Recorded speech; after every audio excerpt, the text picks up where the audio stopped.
We first met them 5 years ago. 3 young people, kids really, who identified as transgender. So what has life been like for them growing up trans? Rita Braver has our Sunday morning cover story. What do you think is the most important lesson you've learned over the past couple of years? To speak up for myself. Like a lot of recent high school grads, Zoey Luna is reflecting on her teenage years.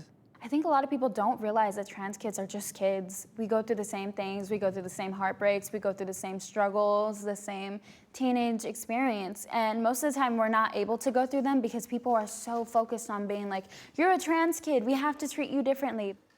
Zoey has faced more than the usual teenage angst. We first met her 5 years ago when she was 12, and Sunday Morning did a story on what was then an emerging phenomenon. You're older than me? More young people openly acknowledging that they are transgender. Biologically a male, Zoey never felt like one. I like the color pink, I scream like a girl, I act like a girl, I breathe like a girl.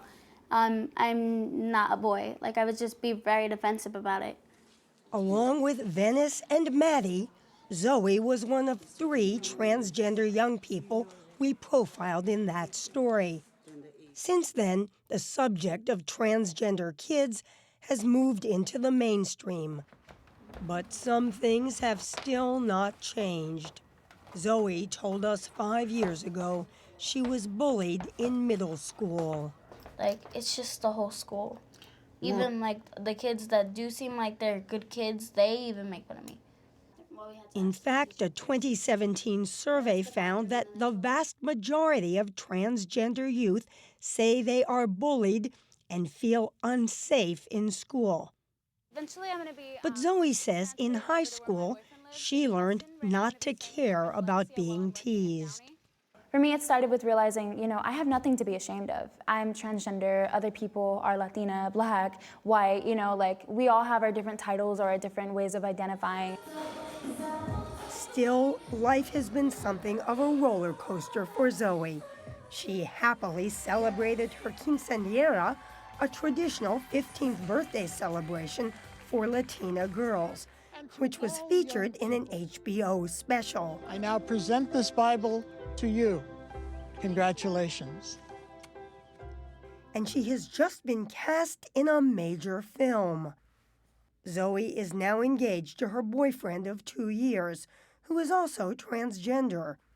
But she is estranged from her family and has been coping with some other difficult issues. When we met you 5 years ago, we went with you to the doctor to talk about medical transitioning. Any pain? No. Where are you medically now? Medically, I'm still taking hormones. Any changes in your medication? I don't. I always used to want to get reassignment surgery because I always felt like that would make me a complete woman. But I'm a woman because I say I'm a woman, regardless of whether I have a vagina or a penis. I'm kind of just completely comfortable with myself. But other trans kids, like Venice, whom we also caught up with after 5 years, are making different decisions. I feel since I do want to work with society, the best way... Venice was born biologically a female, but always identified as a male. About a month ago, I had a hysterectomy, and about 3 years ago, when I was a freshman in high school, I had top surgery. It means that you won't have breasts like a woman has. Yes. Personally, for me, I feel top surgery was very important because every time I would look in the mirror, I would just be disgusted with myself. And just being able to go to the beach with my friends and being able to feel comfortable in my body, swimming and surfing, and I wasn't able to experience those joyful moments before. When we first met Venice at age 13, he came across as a happy-go-lucky kid. But he says things were darker than they seemed. We know that the suicide rates are much higher among transgender youth. You actually felt suicidal at some points? Yes, at multiple points during my life, especially going through puberty, I felt extremely suicidal. Now 18, Venice says the complete support of his family has helped him through, and he's now hopeful about his future. You describe yourself as loud and proud. What does that mean? I'm able to just walk out my doors and yell, "I'm trans," even though like I wouldn't, but Still, he's watched with dismay as the Trump administration has tried to roll back all kinds of protections for transgender people, including the right to choose which bathrooms and other facilities they may use. I feel baffled because I'm like, why would people be looking at each other's body parts anyway in the restroom, especially when we're all just there to go pee and walk out? What's the hardest part of being trans for you? Nothing really. At 11, Mati has not had to think about the politics of being transgender. She was just 6 years old when she first talked to us about being born a biological male. What did you think? A girl. I was a girl. You knew. Yeah. How'd you know? I just figured that out. Today, she says she doesn't focus on her gender, and neither do her classmates. Some of the kids at school are aware that you're trans. Yeah, How do they react to that? just I'm the normal school kid. After, it's probably only like one day of a little bit of shock, then the rest is just normal. Mati says she feels lucky to have such a loving family. Her parents, Christy and Enrique, have tried to help her meet other trans kids, but also learn to cope with being different from most of her peers. I think we both have continued that message with her, that this is nothing to be ashamed of. It's part of who you are. It doesn't have to be the part that you lead with when you meet somebody. So how was your day? Good. Yeah? Mati is now at an age where she is beginning to think about using hormones Big breath.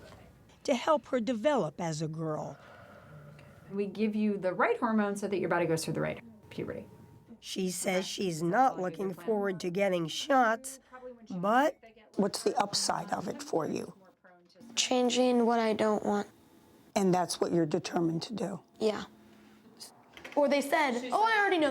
I already know. Maddie's parents know things may get more difficult for her as she gets older.